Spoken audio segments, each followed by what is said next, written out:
Pitas tayo ng male flower para dito sa ito male flower.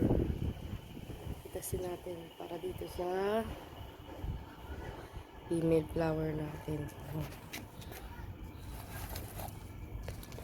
Dito sa female flower natin. Ito pa. Yan. So, ito yung female flower. Ito pa yung isa. Nakabuka ngayon. Ito yung kahapon niya.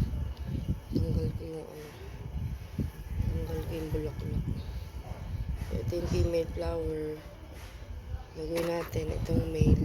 Pukuskus natin dito sa female.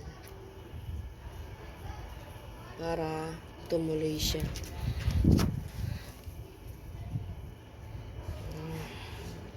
Gawin nyo ito, kukuskus nyo lang dyan. Yan. Wala kasing bubuyog dito eh. Lahat yan yung bunga dyan. Puro hinan-pollinate ko lang yan.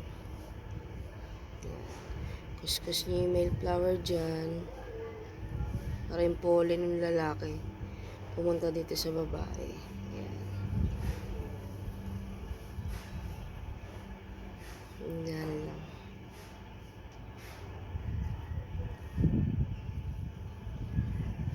May langgam pa na nakikis yun. Yan. Dandaan lang kasi baka matanggal yung bulaklak.